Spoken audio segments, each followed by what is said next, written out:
have not been presented to you directly, that you will find on the CD that Martha has referred to in terms of the toolkit.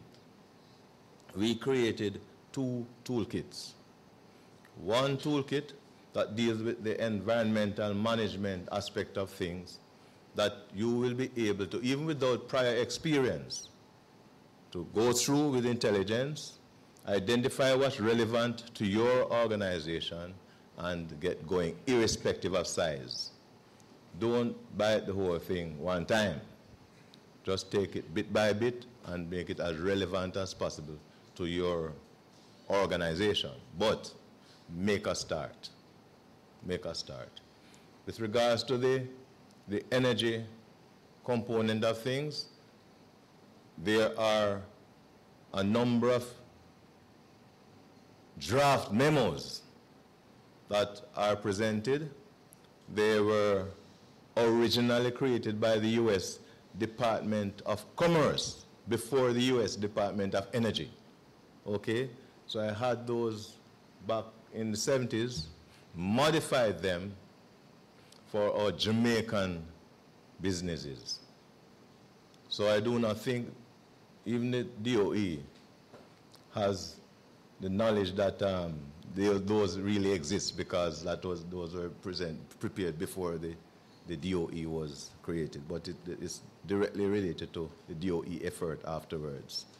So what I've done, therefore, similar to Martha's, is that I have presented about 9 draft memos, starting from the sensitization of your staff, the development of an environmental and energy management program, and the establishment of a committee, memos that will come from the committee, memos that will come from the plant manager, separate from the general manager, forms that you can utilize, sample forms that you can utilize, modify it for your situation as you see fit, but at least they will provide you with information to make a start, such as tracking information, project planning information, and some aspect of your financial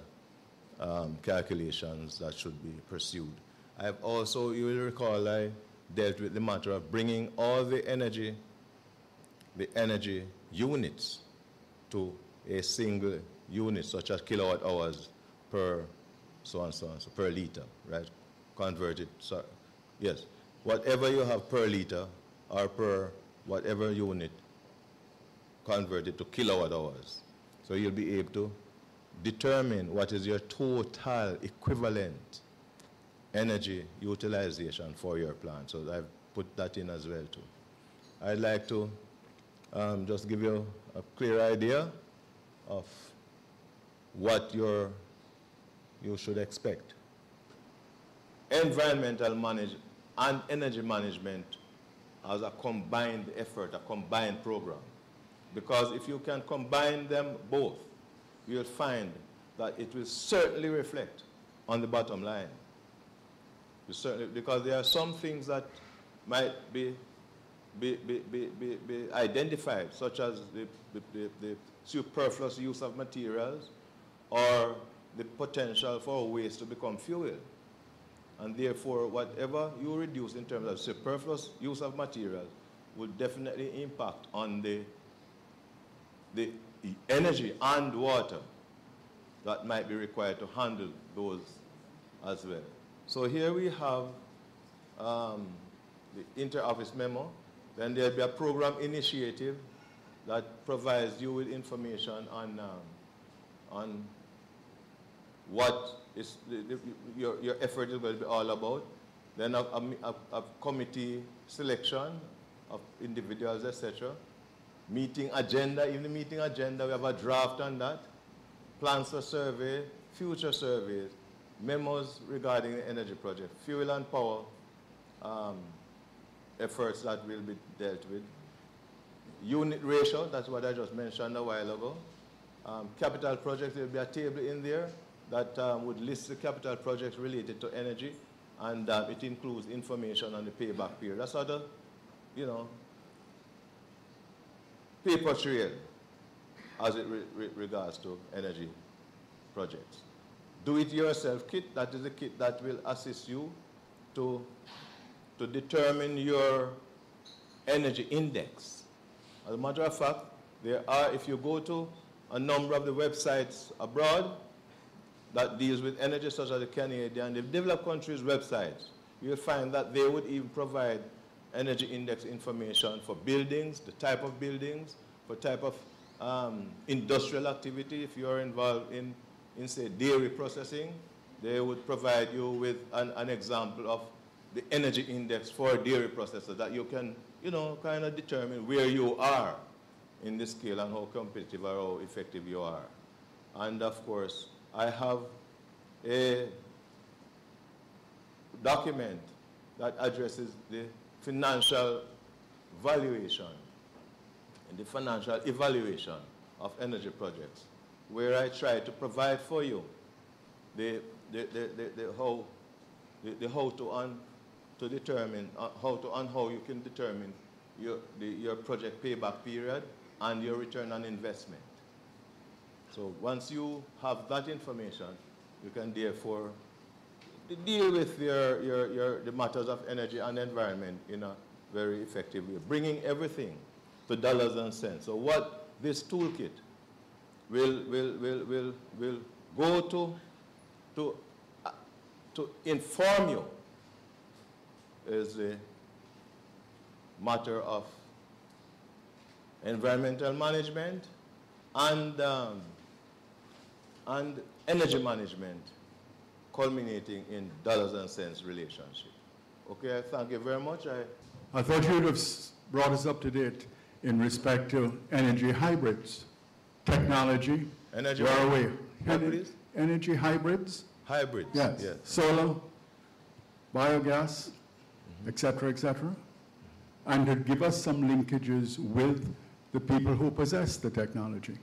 This was my anticipation. Is there any possibility that at some other session you could bring us up to date? This is information that we would need. Thank you much. I had mentioned that those do exist, but based on the Jamaican scenario and the way forward, it is best to focus on what can be done now and what will make the most for your bottom line. I believe, based on my experiences in those technologies and my training too, that we should address the most pressing issues from my perspective in planning this workshop, and that is to concentrate on efficiency improvement. I had mentioned that having achieved efficiency improvement, then we should follow up with the pursuit of alternative and renewable energy.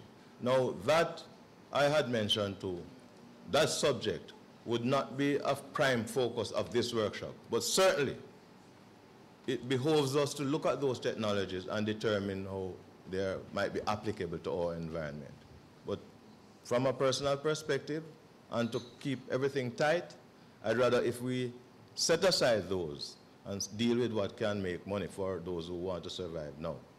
So for export competitiveness, yes, there is no greater imperative than to reduce cost. Absolutely. I am saying that to get rid of the burden of JPSCO is one of the priorities that we have. Yes, it How should do be. we get rid of JPSCO? We cannot get rid of JPSCO in a cost-effective way, if I should answer it clearly. We cannot get rid of JPSCO in a cost-effective way. Most of the hybrid and the alternative renewable energy projects have payback period of upwards of 5 years and generally upwards of 10 years. Now, the question I normally ask my clients who pressure for those pursuits is, look, are you ready to pay 5 years electricity bill today? When people call me and say, look, I want to get rid of JPSCO, I would like you to put in. So I'm well trained in solar photovoltaics. I'm the charter president for Solar Energy Association. I would love to sell photovoltaic systems. I can and have the ability to do so.